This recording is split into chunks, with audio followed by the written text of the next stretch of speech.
This is Slickery Trigger for Rebel Road Tactical. With proper care and feeding, your pistol will be ready when you need it. There to save your life. Shouldn't your gear be that good? Whether you need a holster for comfortable everyday carry or a tough-as-nails holster for your next training course, Rebel Road Tactical has what you need. Check us out on the web at rebelroadtactical.com.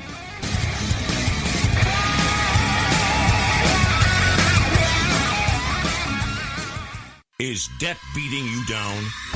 You need discipline. You need the Debt Ninja.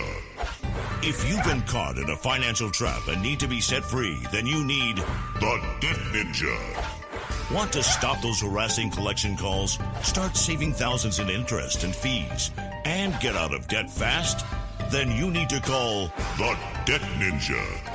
The Debt Ninja will find the best companies across the country that will help you consolidate all your bills into one easy payment, reduce your payments by 30 to 50%, and get you out of debt fast. If you have unsecured debt of $10,000 or more, such as credit cards, loans, or medical bills, call the Debt Ninja for a free 15-minute consultation. Call 800-826-1246. 800-826-1246. That's 800-826-1246. Call today. The Debt Ninja. In these uncertain economic times, you've got to do whatever you can to save money. One of our biggest expenses can be our cars, especially when unexpected repair bills hit. Not anymore. If you own a vehicle with less than 130,000 miles, is less than 12 years old, has a warranty about to expire, or even no warranty at all, you could stop paying for car repairs. Roadside assistance, towing, and rental coverage are all included. Don't wait for the next repair. Make one free call right now to see if you qualify. If your vehicle is less than 12 years old, has less than 130,000 miles, even if it's out of warranty, paying for car repairs can become a thing of the past. Call us right now and get your car protected before your next repair bill hits. Get protection and no more repair bills. Call 800-696-1030. Again, 800-696-1030. That's 800-696-1030. 800-696-1030. All writers are prone to becoming so attached to our characters and stories that we struggle to see why a passage may not be working. It takes another set of eyes to help us nurture our writing into full maturity. At Black Wolf Editorial Services, we strive to enable writers to develop and grow, shaping stories into masterpieces that can stand the test of time. Editing services are provided for all genres and all age categories. Services range from critiques of the short story through to the line edits of the full-length novel and copy editing for those preparing for publication.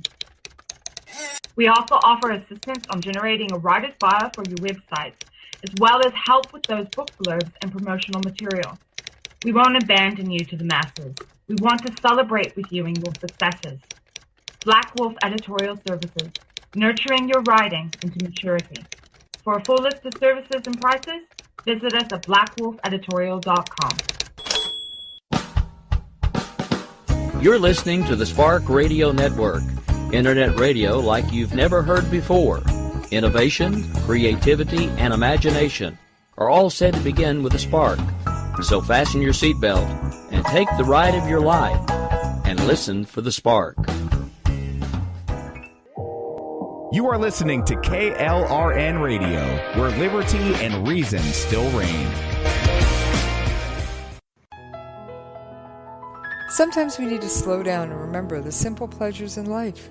Good coffee, good books, and good company. Come on in. Take a seat. The coffee's just been brewed. Let's see who we have in the coffee shop today. All right, as I look around the coffee shop, I've got two people today. I've got Judy Elmore, and Amy Paulson. And they're both writers. And I see they've got their laptops, and they're hard at work in the coffee shop. How are you two doing? And what has you pounding the keyboard like your hair's on fire?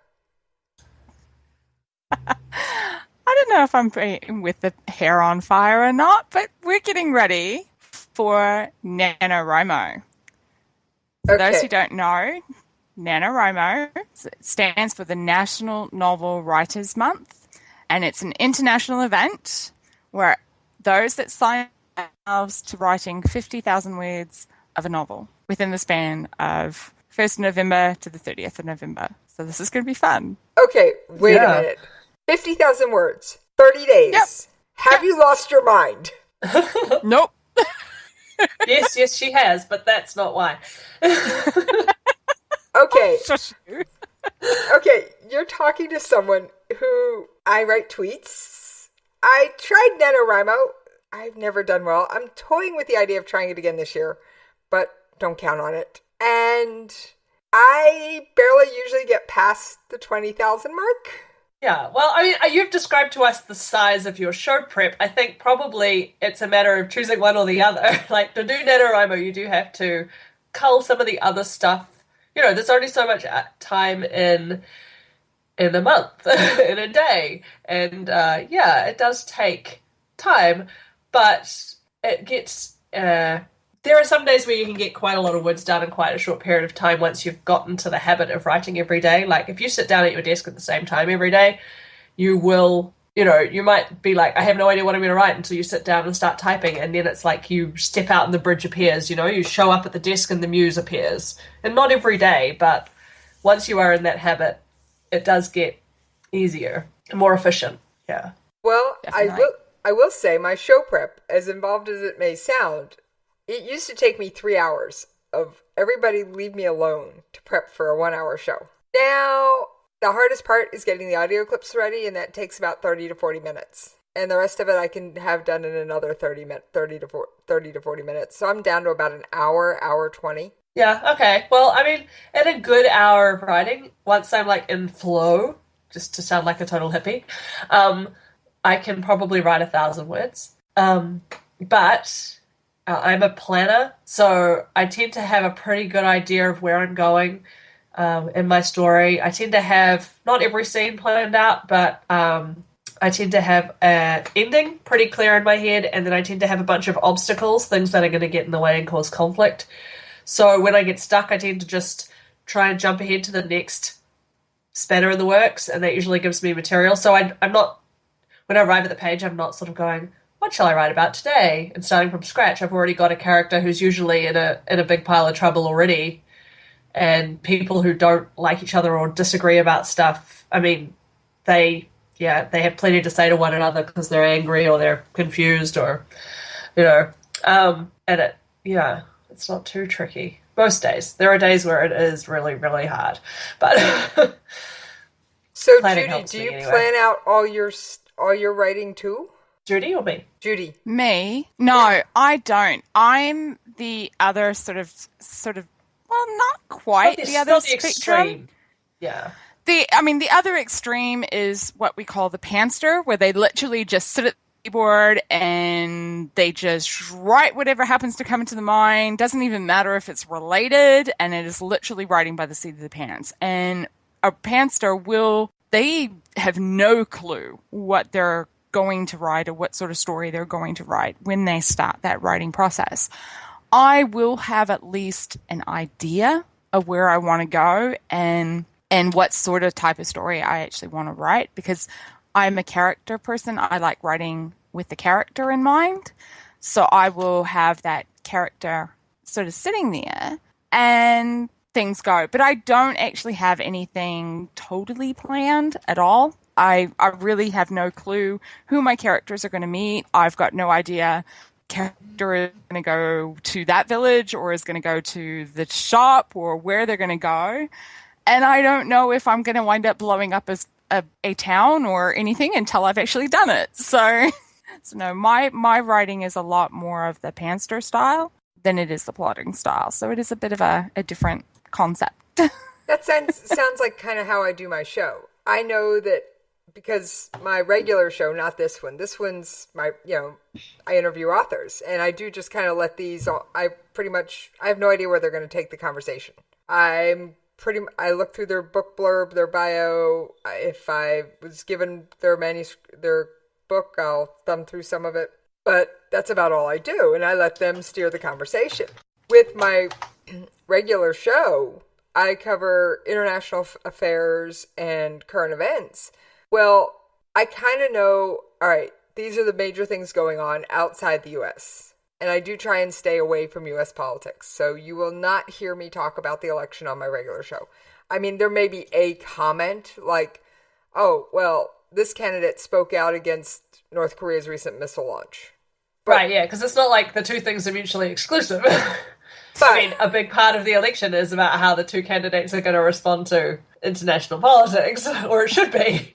Right, but it's not the feature of my show. No, exactly. Yeah. So, but you can't, like, just not touch it. Well, it'd be nice if you could, but... But it's one of those things of, I'm more likely to be able to tell you what the politics are in Turkey than I am my own country. So I kind of know where I'm going, but I don't... I know what part of the world I'm looking for. I know what the overall subjects are out there, because that doesn't take long. You just literally go, what's going on in the world today? Yeah. I mean, but basically writing a story, there's no right or wrong on how you write a story.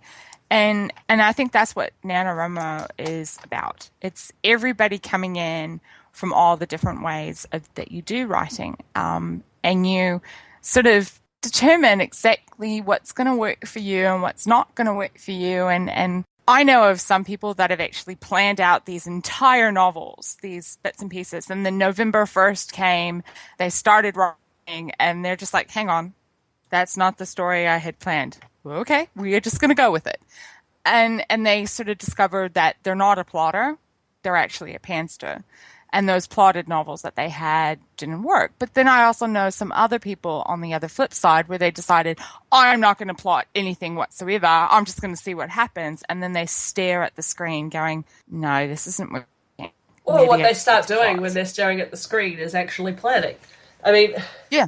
I think one of the things with planning is I don't know of any writers who plan novels and then write them as planned. Like, nobody does that, because when you start writing a novel, you don't know your characters yet. And character-driven books are the goal, right? I mean, you want the characters to make sense, to be believable, real, relatable. Well, people that you can think of as real people, because otherwise you're not going to care about them, because otherwise you're going to be thinking this is a made-up character.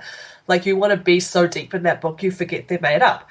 That's the goal, right? So you're trying to write someone really real, and as you write the book the first time, the first draft, you are still getting to know them. I mean, no matter how well you kind of prep your characters by, like, finding photos or doing elaborate histories or bios or whatever, all of that stuff, until you've actually put them in a room and had them interact with someone else, it's like, until you're writing that first draft, you haven't met them yet. You've read about them on Wikipedia, you know? Like, when you're writing your first draft, you get to know your characters, and about halfway through the first draft, that's when the characters, you know them well enough to write them believably, consistently, and really understand their motives and everything. And then when you go back to edit is when you make your characters, like, more consistent at the start.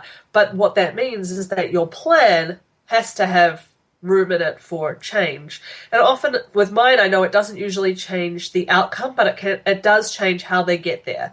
Because I realized partway through the story that someone won't respond to one of the obstacles I've kind of thought about. They won't respond the way I expect them to, and the way they respond creates a different obstacle. Or someone will do something and create another obstacle just because of who they are and how they feel about their situation. They will act in a way I didn't foresee because I didn't know them yet. I think I would agree with that. Totally. Okay, now, Judy, you mentioned, or one of you mentioned something about Nano that you said part of a novel. So, part? Well, it's 50,000 words. 50,000 words is about the length of a Mills and Boon paperback, like a Harlequin romance, so it's quite short for a novel.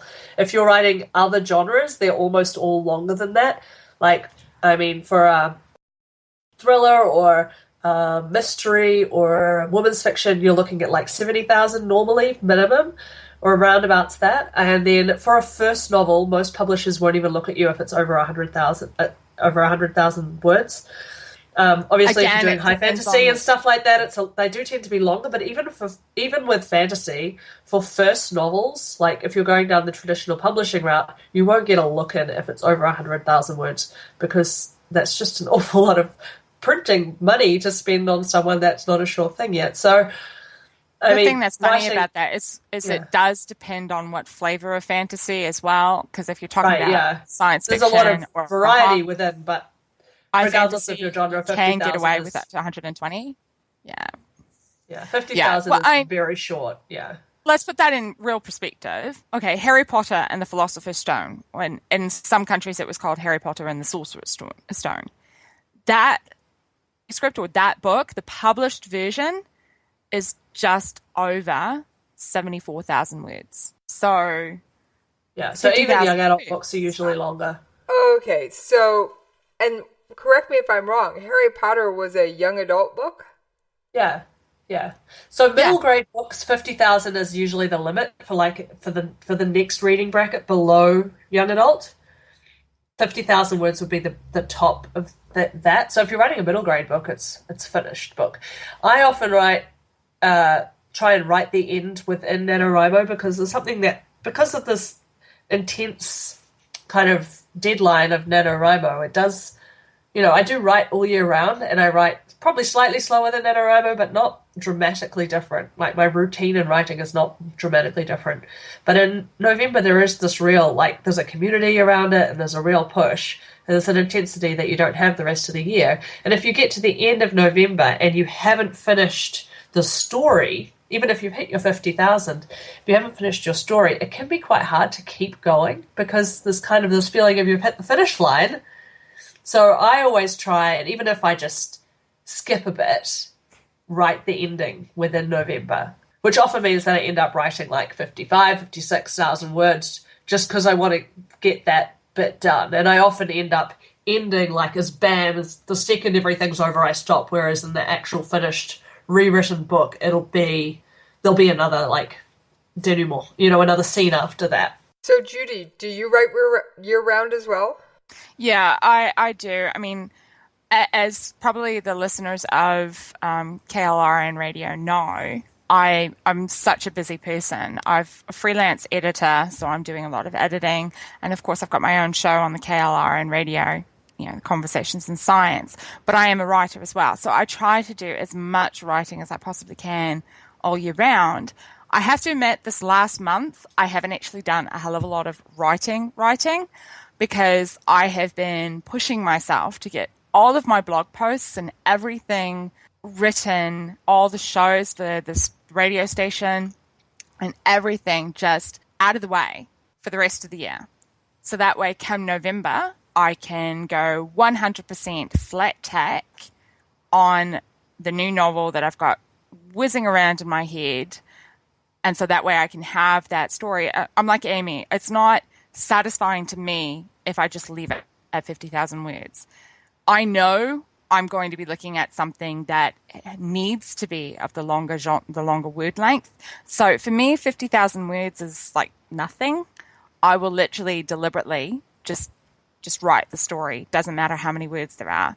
I have to admit, a couple of years ago, I did exactly that, and I finished my novel project, and I was at 80,000 words. That was just within NaNoWrimo, within the month of November. That's amazing. 80,000 words, 30 days. Oh my God. Yeah, that's just what I did. But I actually can type as fast as I can think.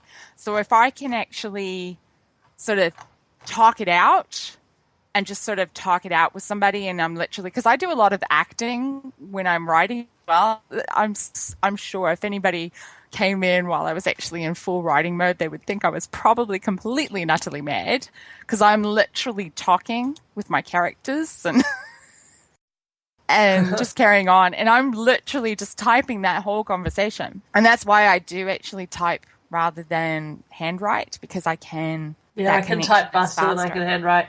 Although I have been known to write almost whole novels handwriting, just because we're traveling or for whatever reason computers aren't really an option, or I've started in a notebook and the kids I've got a 4-year-old and a 5-year-old, and if they're just full on, then I can take my notebook and go and hide in bed and write without having to sort out, a laptop or anything. Like, I can just do it on the fly without them really realizing. Whereas, yeah, so I do think that handwriting accesses a different part of your brain. Like, if I'm stuck on a computer, like if I'm writing on a computer and I'm kind of hitting a wall and it's just not flowing, if I go and handwrite, often that'll get me past it. And the other way around, actually, if I'm handwriting and just going, ugh, I'm stupid, this is inane, then if I go and sit at a computer, it's like it finds me in a different place. I don't know. I can't explain it. But I think there is some research on handwriting accessing a different part of your brain than computers, so. Well, probably. First of all, I will never write by hand. You can't read it half the time. I can't read my own handwritten notes. And if I can't read it, how can I expect anybody else to ever figure it out? And how can I get it out of chicken scratch mode, which literally sometimes looks like wingdings or Chinese cryptography, into... Yeah, I did once, the book actually that I'm like closest to publishing, I wrote the first draft of the first, what I thought was the whole thing, but it's actually turned out to be like the first 2/3. While we were on a road trip, we were living in France, so we did a road trip that went through Switzerland, top of Italy, up through Austria, and back through the south of Germany, and then back to where we were living in France. And it was like over 3 weeks. And while we were driving on these big highways, the speed limit's like 130k, and we were in a company car, like a lease, so it was really new, and like it was so smooth on those roads that I could write while we were driving. On New Zealand roads, I get car sick because if I look down like that, because they're so narrow and windy and bumpy. And yeah, but it was amazing. I wrote most of that book while driving around Europe. It was amazing. Okay, time for confession. Here we go. My first novel, that I wrote, it wasn't actually the first one that I've actually got completed. It was actually, turns out it's actually the third book in my series that I've been working on. But when I started writing it, it was 100% handwritten while I was on the bus to and from work. And I had my young daughter next to me. At the time, she would have been maybe 2 or 3. And we were just taking the bus to and from the university. And the reason why I did it that way is because I was working as a researcher at the time, struggling with the computer, fighting with the computer on a regular basis, doing coding, data analysis, full scale, very much things. There was no way any computer was ever going to see my manuscript, ever. So I wrote the whole thing out by hand, that first draft, the entire thing. And when I finished my thesis, my PhD thesis, I said, okay, it's time to type it in. And I typed in the entire thing. And I didn't bother printing it out because it was over 1,000 pages of single-spaced that I had handwritten. So. Whoa! Okay, whoa. 1,000 pages. That is a lot. Yeah. It was insane. It was over 1,000 pages of handwritten single. Wait, was that your thesis? No, that was actually the first. That was my novel. Oh, yeah. Crazy. Yeah. Okay. And the way it just came about. Sorry? And it was just literally the way it came about was I just started writing a scene. And so this was the true pantster coming through. I just started writing a scene, and then I would ask myself and go, oh, hang on. I've got big bad guys over here, and they've got armies. Oh, no, my good guys have got to go have an army. Oh, look at that. There we go. We're going to start writing about an army from the good guys now. So that was the true pantster coming through. But, of course, now that was like, you're talking about 6, maybe 7 years ago, that was like that. So and you've been writing now for I've 7 actually years? refined how I'm doing things now. Judy, you've been writing for 7 years? I've actually been writing for about 9 now, actually. Yeah.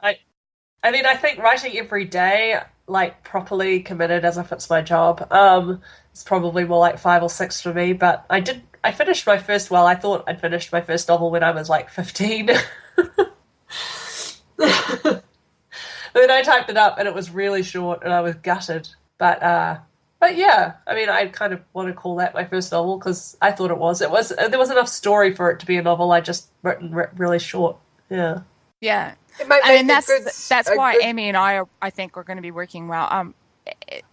Both Amy and I are the Christchurch, for Christchurch, New Zealand, the put the tongue back in, the municipal liaisons for Nanowrimo. And so basically it's our job to actually give you the support as a writer that you need to connect with other writers.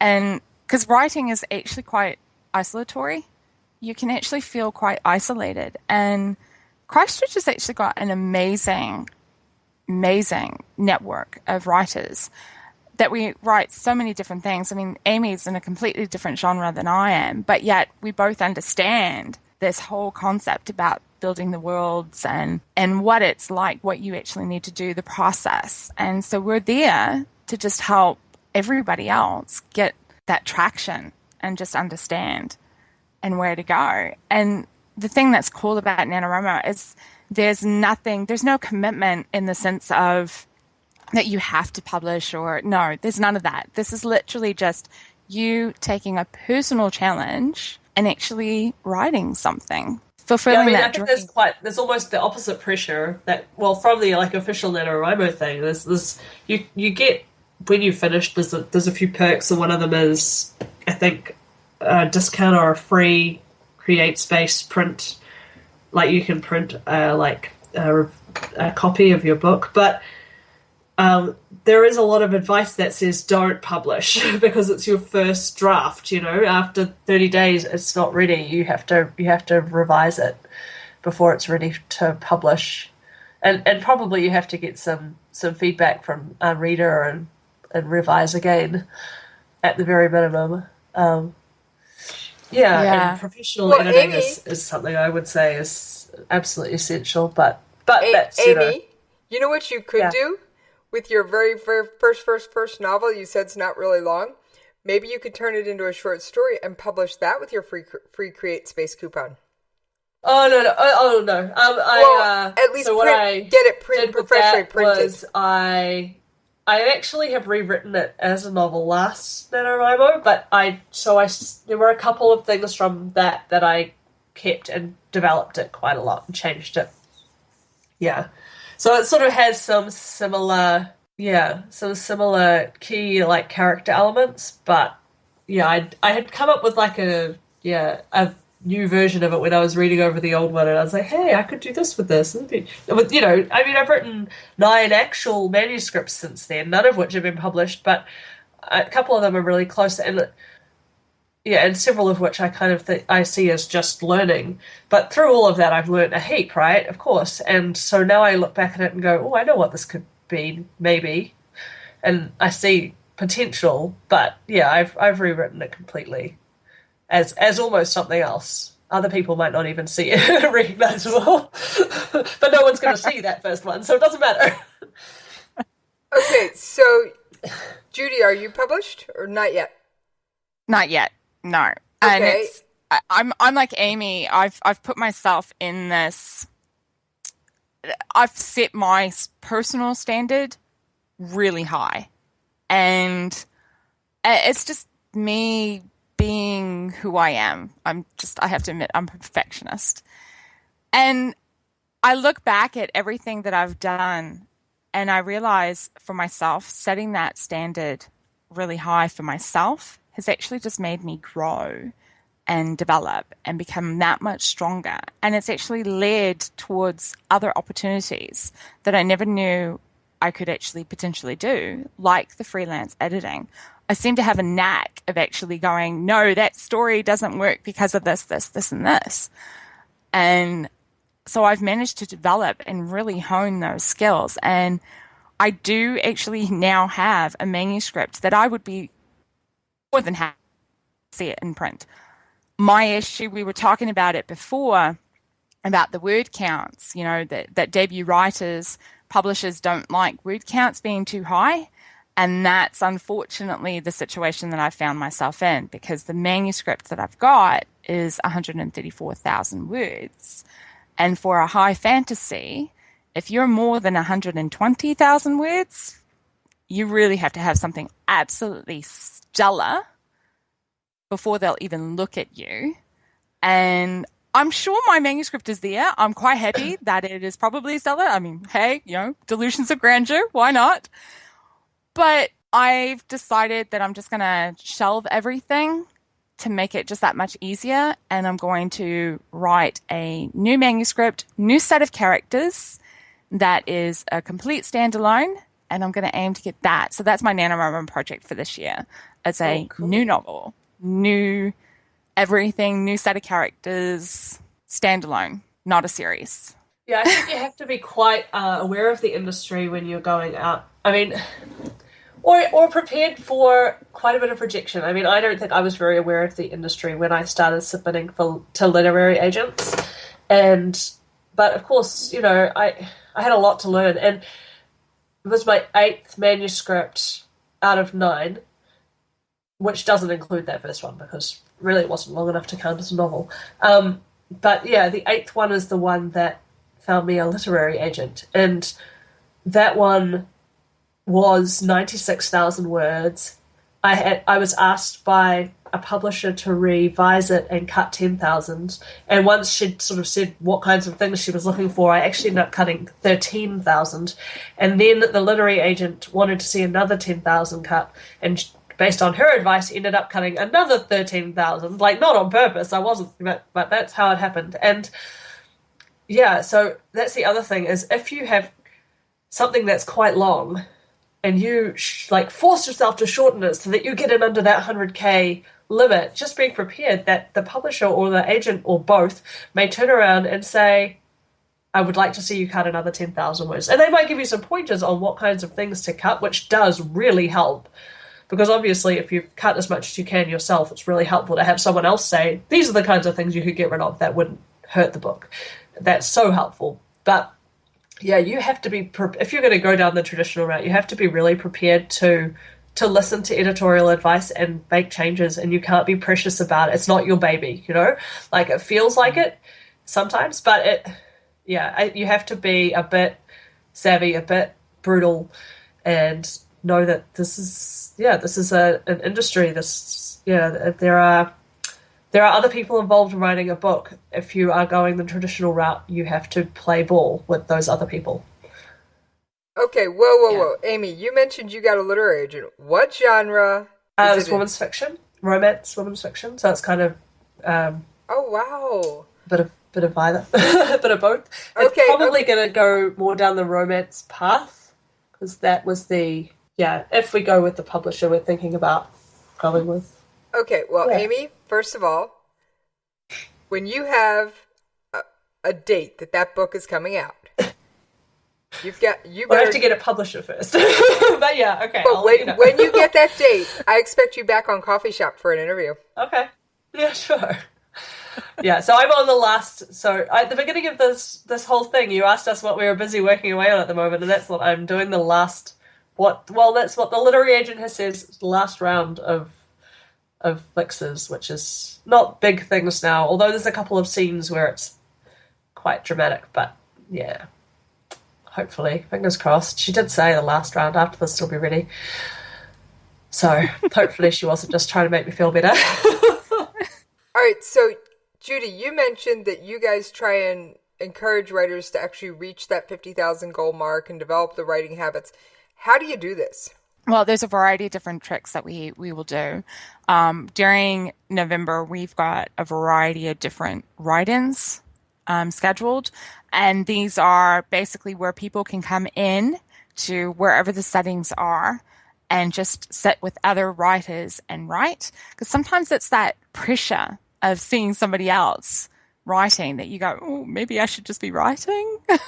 Maybe I should be doing this and not surfing the internet, not checking my Facebook, not checking the Twitter, checking email.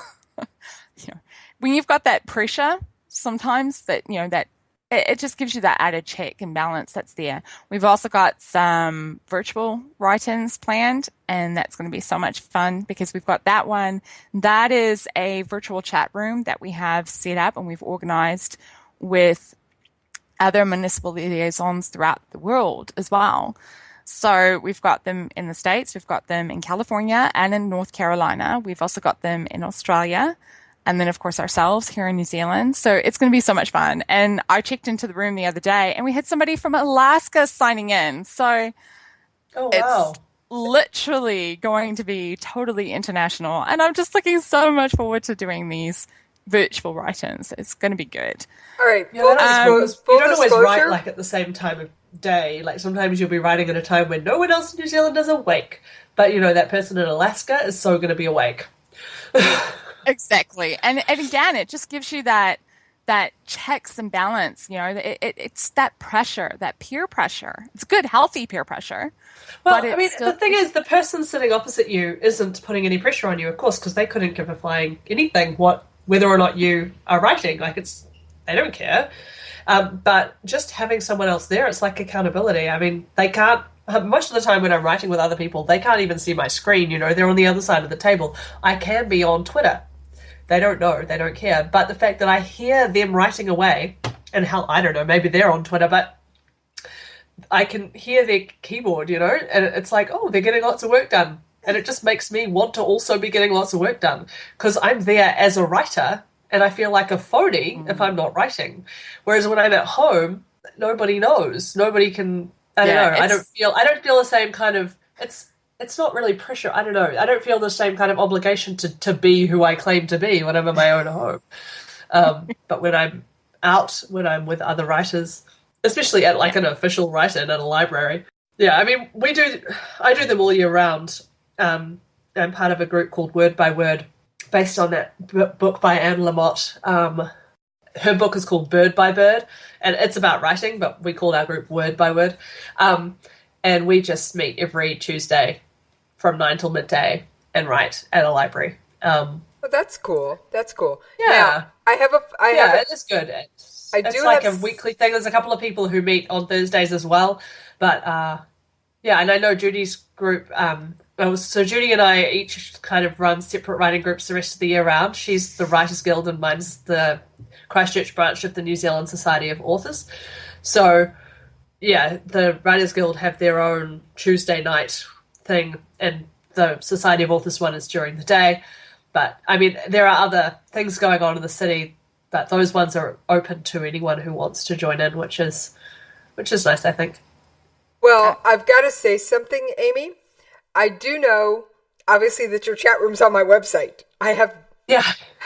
And I have to admit, that's actually making me feel a little bit of pressure to actually try Nano. I mean, I do have a very busy schedule, but there is... I'll be there for you, Jess.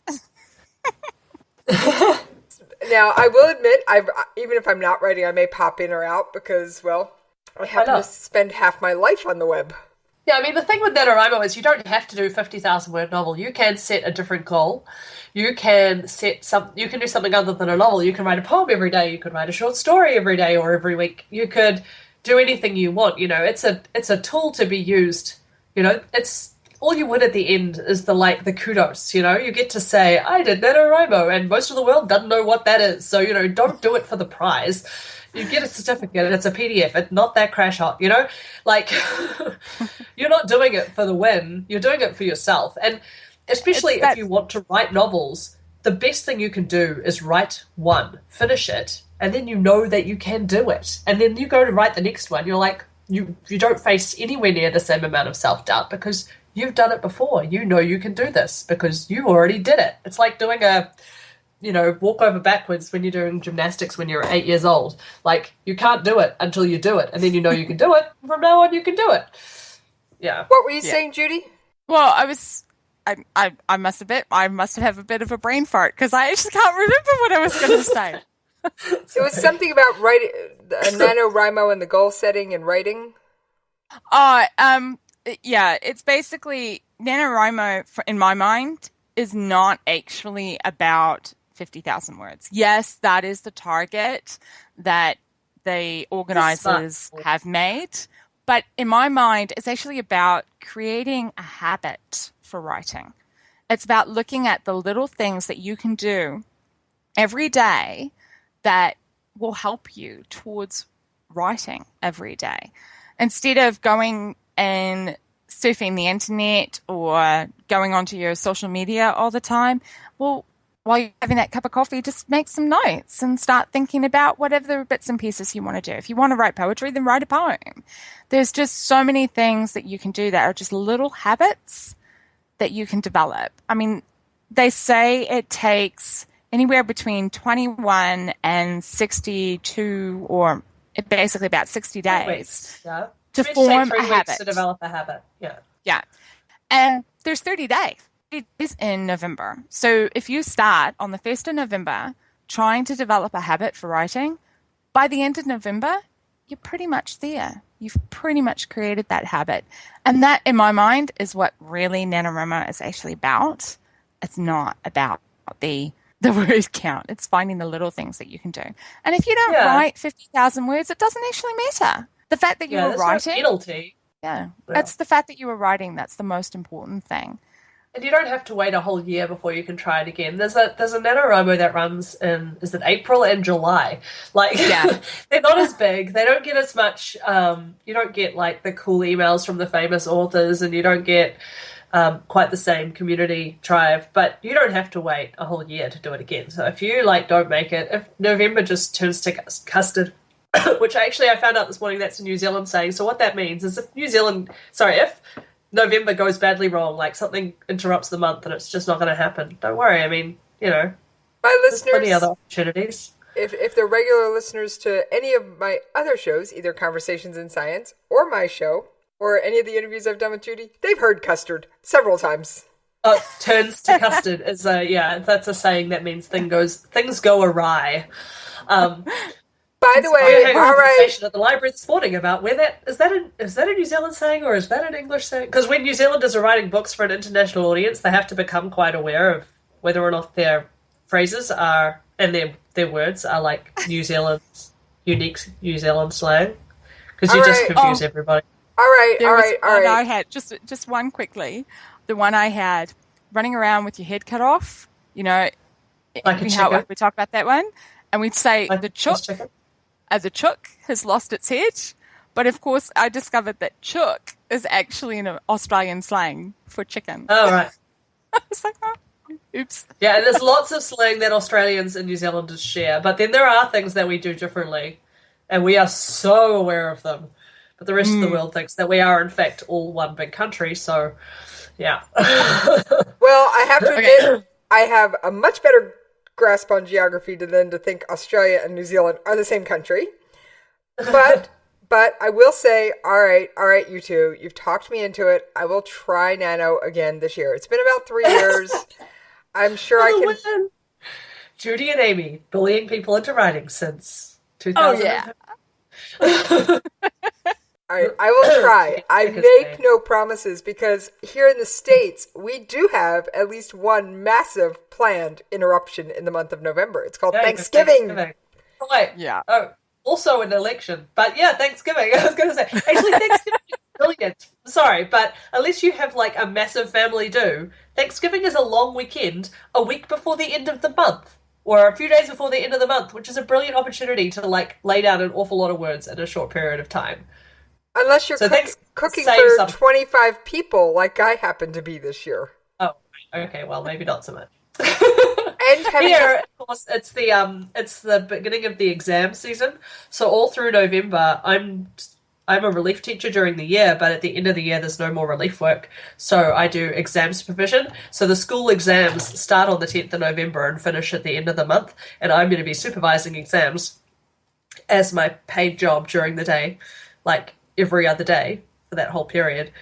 But yeah, it is not an ideal time of year for New Zealanders because high school students and university students have exams. And the rest of because it is building up to our summer holiday, that's like summer vacation starts in a couple of weeks into December before Christmas. So everything's wrapping up and there's Christmas parties and there's just, it all comes, like the build up to summer vacation plus the build up to Christmas is all rolled into one big thing here, which is probably mind boggling to the other hemisphere, but that's normal here. And it just is, it's a crazy time of year to try and do this. And also the weather's getting better, so you don't want to be sitting inside, whereas in November in the States, from the one November I spent in the States, inside was really the only option. That would depend on where you are in the country. If I was in Wyoming. Yeah, that's called you're indoors, period, end of discussion. Unless you want to write... If you're going outside, the only thing that can touch the air is your eyes, because everything else is going to be covered up. Unless you want to build an igloo. Indoors is your only option. All right. I will try it. No promises on how many words I'll get because I'm actually cooking for 25 this year. I've got the in-laws coming. I've got some single soldiers that aren't going home for the holiday. I've got a house full. So I can't make any promises. How are your delegation skills? Pretty good. But that doesn't mean it will all get done by other people because when it comes to cooking, I'm a bit of a perfectionist. Okay. So, and then I'll tell you what, Jess. I will ask you we'll make it every 3 days. Have you written at least a sentence? A sentence I can manage. A sentence, yes, I can do that. I think we went to this, Judy and I were at these writing workshops on the weekend, and one of them talked about one of the ways to form a habit is to do something for 30 seconds. So the key trick is to make a very, very specific time during the day. So after you have done X thing that you do every day, you will do 30 seconds of, so it could be anything. It could be flossing your teeth. It could be a Pilates stretch. It could be writing for 30 seconds. Whatever it is, you start. But you have to do it at a time where there is space for it to grow. Because when you do it for 30 seconds every day, pretty soon you'll start doing it for longer than 30 seconds. But the first day, and for as long as you like, it only has to be 30 seconds. At any day, it only has to be 30 seconds. Because that's so easy to start. Apparently, it's a really good way to form a new habit. All right, I will start writing after I get off the air because I'm still at my keyboard. Nice. And my computer's up and running, and I'm often listening to another show, but I'm not on KLRNRadio. I'm often listening to one of the other shows, but I'm not necessarily actively. I've had it with the web. I'm not ready to deal with social media yet, except the odd tweet or something. But I will start writing after my show every day for at least 30 seconds, at least for the month of November. No promises after that. Yeah, my issue in the morning is I often look at my email, right? I look at my Facebook and my Twitter before I start writing, and that's like, I lose an hour. You know, if I do my writing first, even if I only did it for 30 seconds, if that was the first document I opened, chances are good it won't be 30 seconds. I'll stay there for 20 minutes or half an hour, finish the chapter, whatever, Like, I will stay there once I've started, and then I'll be like, okay, timer on, 10 o'clock, time to check my emails. But once I've already started, then it's so much easier to go back to the writing because you've already got it kind of going on in your brain. Yeah. Go us, Amy. That I think that makes it about maybe 4 or 5 that we've managed to convince over the last couple of weeks to do. We're doing well. Yeah. It's going to be fun. It's going to be good. We've got lots of writings booked in at libraries and cafes. And no, it's going to be fun. I think the big part of it is the community because writing is so solitary, and it is really nice to see people who are further ahead than you are, closer to publication or closer to finishing a book or just writing, better because they've been doing it for longer. And just to see them is encouraging because it shows you that, if you keep at it, you'll get better. You'll get closer to where you want to be. And also writing alongside someone who's not doing so well or isn't so far along and maybe they're just starting out or they've just finished their first book and they're not sure if they're going to rewrite it or start on their second.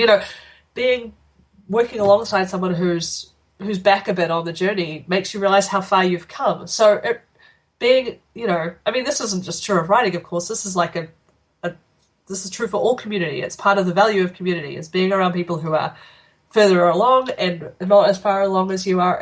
It puts everything in perspective and you get to contribute so you're not... Yeah, there's so much value in it. In the writing community of Nanowrimo, Judy talked about one of the values of it being the writing habit, and I would say that the other value of it is the community for writers. I think it's really important. Yeah. Judy, wasn't that how you and Anne met, was the writing community online? Yeah, I was taking part in a writing competition that's called Pitch Wars. Pitch Wars is every year, and the idea behind it is that you submit your manuscript to, it's about 4 to 6 people who are a bit further along the journey. They have, they're agented, and in some cases they're already published. And the idea is that they are going to select one manuscript that they're going to help polish to the nth degree and get it ready for agents. So it's looking at to go for an agenting round. Yeah, you get 2 months of editorial work with them. So my friend Mel has just she won one of them this year, and she has, I think, just till the end of the week to have her final lot of agent rounds for this cycle starts soon. But anyway, Anne and I we first met. Okay, and Anne's the municipal liaison for Fayetteville, North Carolina. Yes, and we first met through Pitch Wars, and basically somebody had sent out a message on Twitter and said, "Who would be up for a support group?" And I went, "Me, please, me." And Anne and I, we were both in that group, and we just hit it off. And I think we've chatted a lot over the time frame. I mean, you were saying that at one point, Anne's quite elusive to get hold of. She's off working and work's blown up, and hey, that's what she's doing. But yeah, she and I are frequently in communication, and there's at least a message from her every single day. She's going, "I'm still alive." At least every day. So it's been really good. And so many things have happened. And that's the thing. Doing that connections and building that network, you never know what opportunities are going to come. The writing industry, just like almost any other industry in the world, it's not about what you know, it's about who you know. And having connections is incredibly valuable for your own sanity more than anything else. I mean, your family is not going to understand what sort of obsession writing becomes, because it really does become an obsession. And your family probably can't give you really helpful feedback on your manuscript either. I mean, long before you can think about paying a professional to edit your manuscript, you're going to want somebody to just read it, some friend or writer to read it and just give you some feedback on where it's really dull and where it's really brilliant and where you've gone completely off topic and where that whole character just disappeared and you never mentioned them again. Like stuff that you maybe didn't pick up or realize you were doing, you're going to want to get that feedback from someone who you don't have to pay hundreds of dollars to, like you do a professional editor. And so another writer is the perfect person because they're thinking about those things. I mean, a lot of those things but you don't necessarily see them in your own work. Like, it's so much easier to edit someone else's work. And with another writer who's at a similar stage as you can swap a manuscript and read each other's and give each other feedback, and you both get it for free, It's you can't really do that with your family. And even your friends who like reading aren't necessarily going to do that for you. Like, they'll probably read your book and tell you a couple of things about it, but not the level of detail feedback that you're going to want, that you'll get from another writer, because that's what they want. Yeah. I will say I do beta read for a couple of writers, and I do my best to give them as much feedback as I can. Now, I can't tell you... that's brilliant, but you have to understand that that's a rare thing for someone to be willing to do that for free and just to give really good feedback. It takes a lot of time, right? Not when you read as fast as I do. Okay. I read on the order of 2,000 words a minute. Now, I have to admit, Anne reads faster. Oh, it's not just reading, though, right? When you're giving feedback, you're taking notes and you're highlighting or whatever, It's not just whipping through it. It's a bit more than that when you're giving someone When I read something, I'll actually... See, that means, though, I can get through your manuscript 3 times in a week. Just by... I go to my local fast food place, sit for half an hour, eat my meal, and go through it. And I read on my Kindle. I love my Kindle. My Kindle goes with me everywhere. And I'll sit there on my Kindle and I'll highlight what's bugging me. And then when I get home, I will pull up those notes, pull up those highlights on the Kindle app or on something where I can screen capture them. And then I'll put the pictures in a document and say, this bothered me because blah, blah, blah, blah, blah. This bothered me, but that way I don't have to recreate the sentence and they can see exactly where it was in their book and all that stuff. Yeah. Like I said, you're right. It's not hard work and it's not super time consuming, but it's not nothing. And most people have pretty full lives. So as a writer, when you're asking someone to read your book and give you feedback, it's just another writer who wants the same in response is a really easy way of doing it. Oh, yeah. And the ones I get are the ones that are usually closer to publication.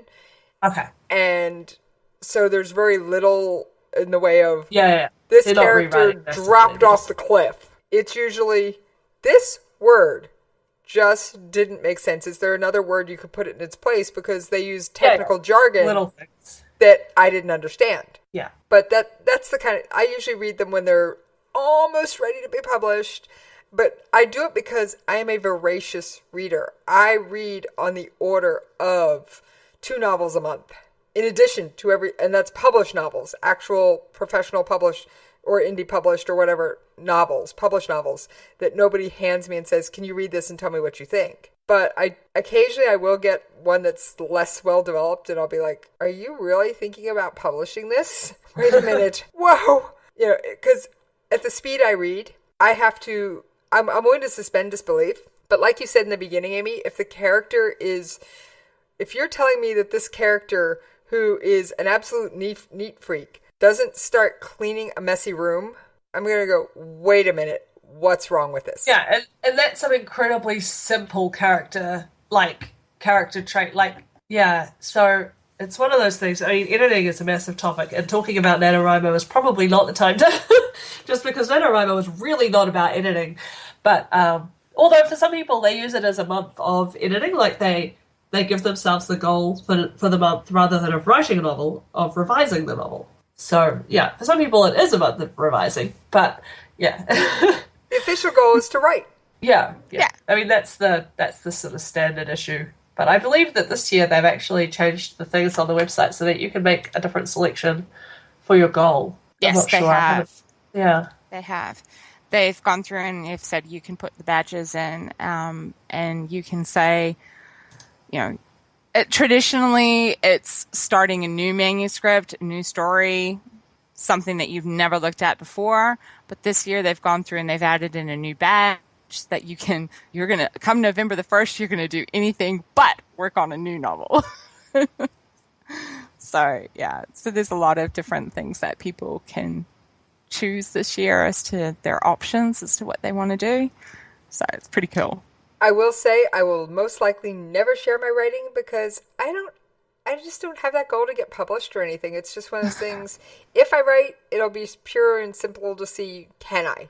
I'm not. But see, that's where NaNoWrimo is perfect for you because it gives you that goal, that target to say, can I?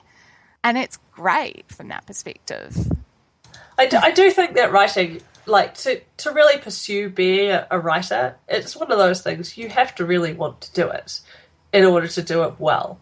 But it is we do live in a day and age where it is easy to publish a book, so you don't have to be that determined to be a writer. It doesn't have to be on your heart in order to publish a book. But that's not the same as having a career as a writer, right? So yeah, I would say that it's kind of up to an individual to decide whether or not they're willing to put a book out there that, maybe 10 years down the line they're going to be a little bit embarrassed about. But, to be honest, that's probably true of people who traditionally publish as well. They're going to look back on their writing from 10 years ago and go, oi. I believe that's the technical term. Oi. My favorite author is Brad Thor. And I don't know if I know Judy, I know you and I have had conversations about Brad Thor. But Amy, I don't know. I'm sorry, I can't read Brad Thor. I've tried. I've really honestly tried.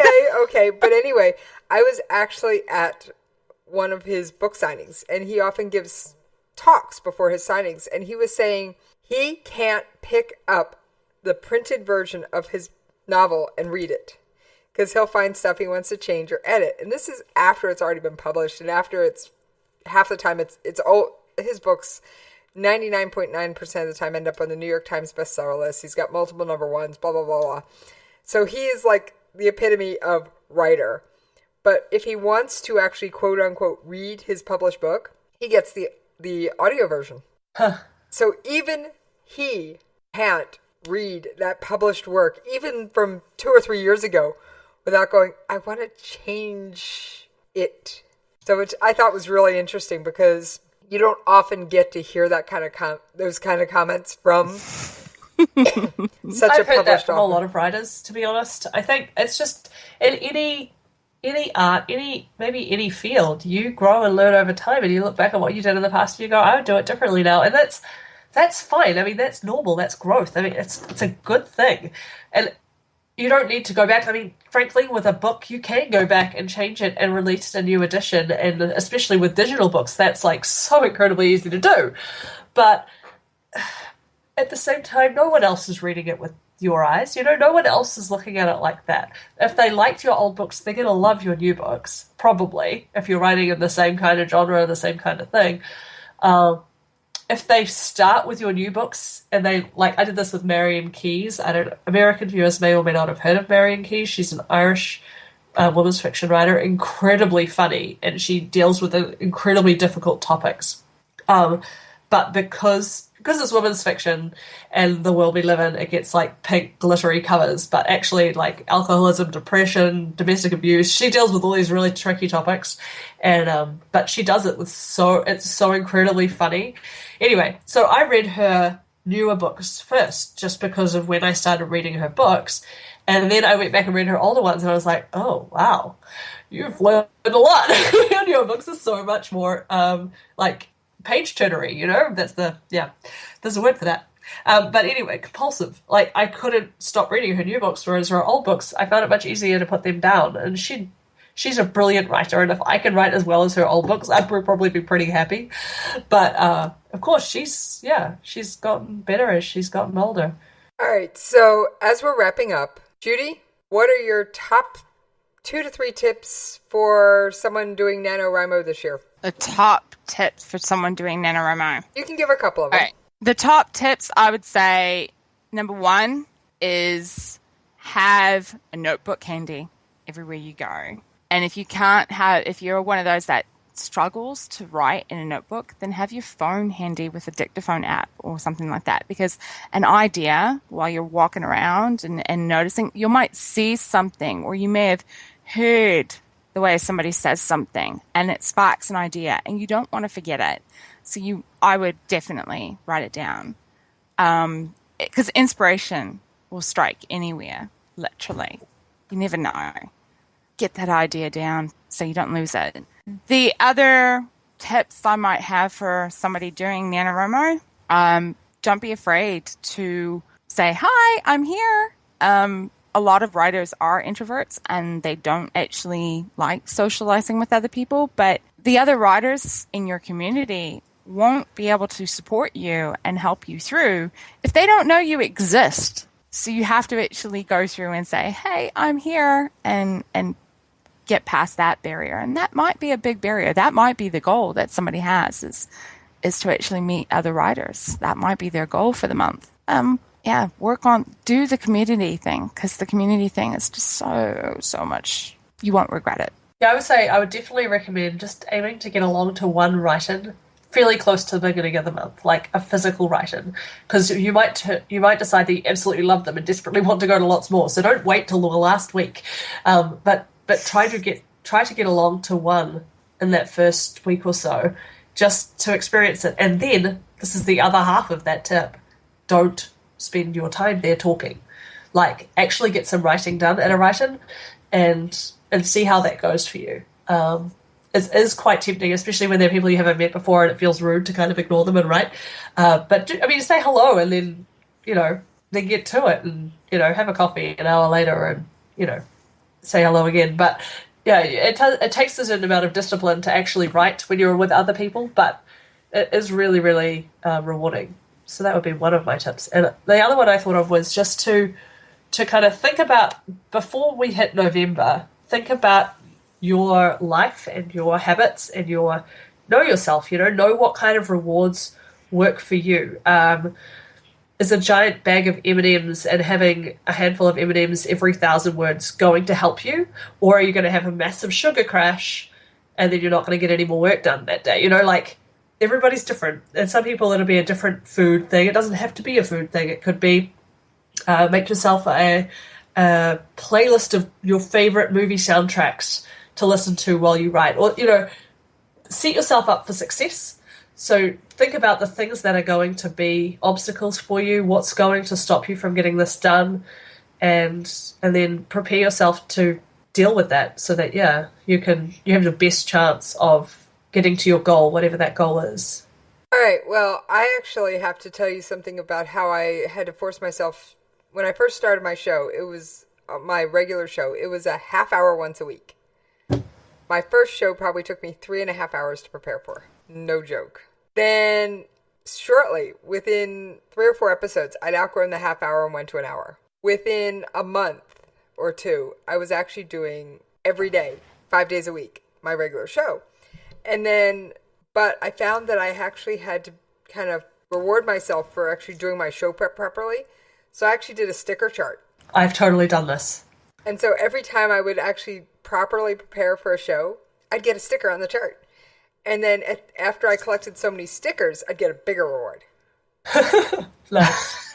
I had a calendar sitting beside my desk in our old house, and I would stick stars. Like, I had different colored stars for different things, and I had one that I got for doing an hour of editing, one that I got for doing, I think it was a silver star for doing an hour of editing, a red star for writing 500 new words, and a blue star for physical exercise, and I think a gold star was for doing, like, career-related submissions or blogs or anything, like, to do with writing and focus, not just faffing around on social media.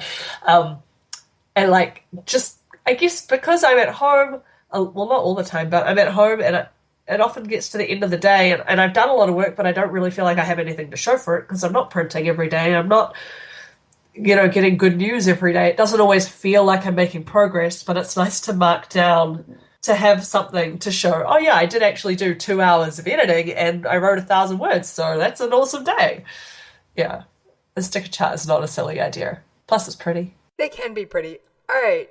So Judy, since I know I gave you the web space, I know you're the one that's kind of masterminded the chat room and everything. Why don't you explain what the chat room on my website's all about? And I will say my website is jessiescoffeeshop.com. Judy, take it away. Okay. So there is a special website of jessiescoffeeshop.com that has been set up as a chat room for the Nanowrimo. It has been set up and is being used by throughout the world. We have emails from North Carolina, from California, from Australia and New Zealand, all taking part to do virtual write-ins as part of this chat room. It is open to everyone. You don't have to come from just one of our regions. If you are around and you're listening, you want to take part, you are more than welcome. To sign into the chat room, you just need Facebook, Twitter, Google, Tumblr, Instagram. There was Chatwing. There was so many different options to choose from. So it is literally just pick one and sign in. You don't need a special account for it. It's fantastic. You don't even need to actually be doing NaNoWriMo, to be fair. Like, you could just be writing. Or not. Yeah, or not. We don't care. Just come in and join, and it's going to be so much fun. It's going to start getting hopping. There are people playing around with the room now, but it's going to start getting hopping in literally, 6 days' time. It's not far away. Oh my God, it's not far away, Amy. I know. Boy, I need to get my edits done so that I can, start my new project. So you can find the chat room on jessiescoffeeshop.com. There is a link on the main page that will take you straight to it, and it's the Inter Nano Chat. There was also going to be on the page, you will have a whole bunch of different calendars that are there, which is actually the same calendar, but it's all in different time zones. So you will know when there will be a scheduled virtual write-in on the calendar, and it's just listed in the different time zones so everybody can join in. I think there's Eastern time, Pacific time, there's Eastern Australian time, New Zealand time, and I'm pretty sure we've got GMT there as well. So everything is going to be so cool from that perspective. Everyone's welcome. Yeah, the more the merrier. Yeah. All right. Who knows? Maybe I'll even pop in, whether I'm writing or doing show prep or whatever. I may pop in and say hi. You never know what I'll do. Half the time, I don't know what I'm going to do. All right. Amy, as I like to do with all my guests at the end of a show, do you have a blog, social media, any social media contact information you'd like to give out if people want to reach out to you, either for writing advice or just to say hi or just say, hey, heard you on the radio? Of course. So I'm Amy Paulsen, which is spelled Paulsen. It's a very strange unusual spelling anyway. It's not a common spelling of Paulison, considering it's just said the way everyone says Paulison. I blame my Dutch husband. Amy Paulison is what I am everywhere, at Amy Paulison on Twitter and Facebook, and my website's amypaulison.com. And yeah. I think from there you'll be able to find everything.